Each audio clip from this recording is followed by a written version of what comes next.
శాతకాని ప్రభుత్వాన్ని ఎవరు ఉంచుకుంటారంటే నాకు అర్థం కాదు. ఒక్క విషయంలో మాత్రం గ్యారంటీ నరేంద్ర మోడీ గారికి భారతీయ జనతా పార్టీ నేను థ్యాంక్స్ చెప్తున్నాను.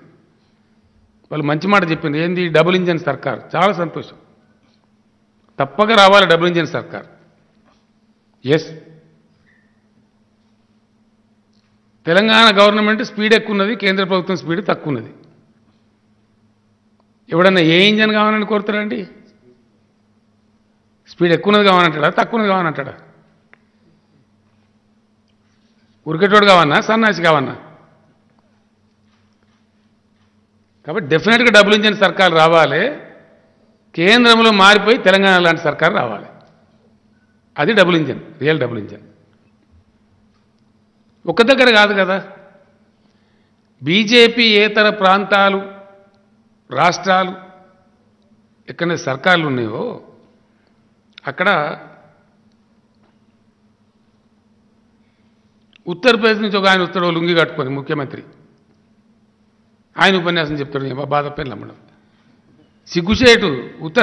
Uttar Pradesh per capital 71,000. ఆయన ఉపన్యాసం చెప్తే మనం విని తరించాలన్న తెలంగాణలో.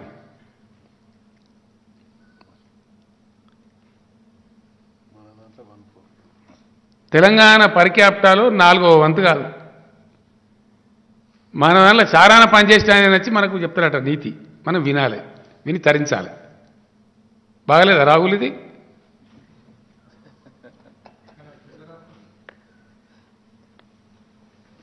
చిన్నదాంట్లో పోలిస్తే ఇంకా సిగ్గుపోతుంది.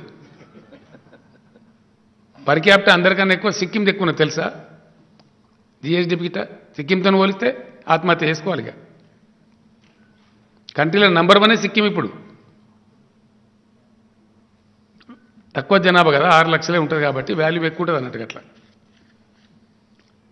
తమిళనాడు ఎంత ఉంటుందండి? బీజేపీ ఇతర ప్రభుత్వం ఉంది, చాలా ఎక్కువ ఉంటుంది.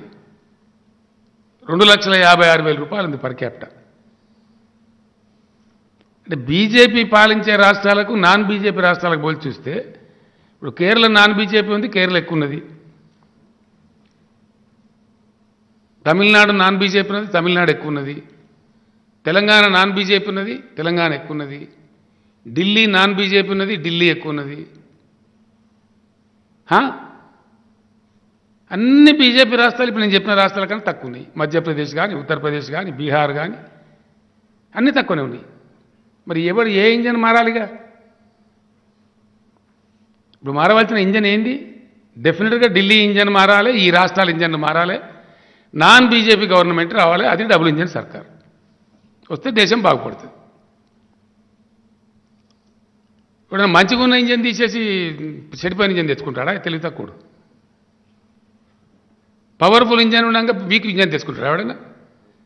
40 HP ఉన్నాడు 50 HP ట్రాక్టర్ తెచ్చుకుంటాడు, కానీ 50 HP ఉన్నాడు 40 తెచ్చుకుంటాడు ఎవడన్నా? డెఫినెట్లీ తెలంగాణ 100 HP, మీరు సగం అంటే 50 HP.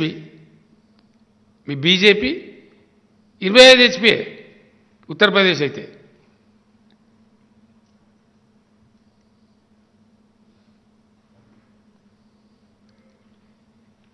ఇక ఇది వాస్తవం కాదా? ఈ ఫిగర్స్ నాయి కావు కదా. ఘనత వహించినటువంటి కేంద్ర ప్రభుత్వం యొక్క ఆర్థిక శాఖ అధికారికంగా వెలువరించేటువంటి కథ ఇది. ఇది నెట్లో కొడితే మీకు దొరుకుతుంది. కేసీఆర్ చెప్పే అవసరం లేదు మీకు. నెట్లో ఉన్న ఈ ఫిగర్స్ ఎవరైనా ఎక్స్ప్లోర్ చేసుకోవచ్చు. ఇట్లా సైట్ కొడితే వస్తుంది. మినిస్ట్రీ ఆఫ్ స్టాటిస్టిక్స్ అని ఫైనాన్స్ మినిస్ట్రీలో ఉంటుంది. ఆ స్టాటిస్టిక్స్ విభాగం వాళ్ళు వెల్లడించే లెక్కలు, ఆర్బీఐ వెల్లడించే లెక్కలు. ఇది అధికారిక లెక్కలు, కాంగి ముచ్చట్లు కావు, వాటి లోడలోడ ముచ్చట్లు కావు, గొంతు చింపుకొని మాట్లాడే పనికిమాలిన ఉపన్యాసాలు కావు. లెక్కలు, ఫ్యాక్ట్స్, నిప్పులాంటి నిజాలు.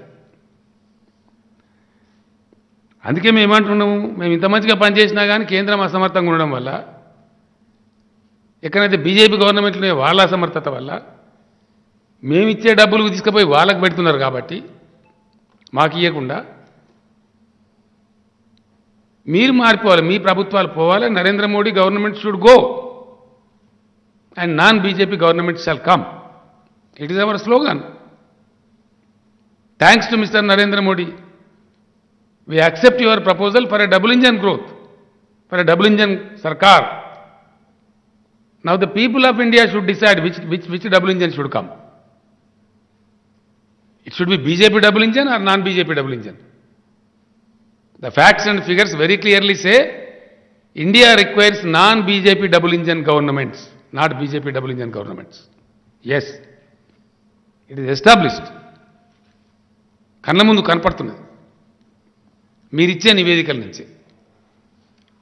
ఇంకా దీని మీద అహంకారం బాగా పెరిగిపోయిందండి భారత జనతా పార్టీకి. డెఫినెట్గా అప్రజాస్వామికంగా కన్ను నెత్తికెక్కిపోయి దురహంకారంతో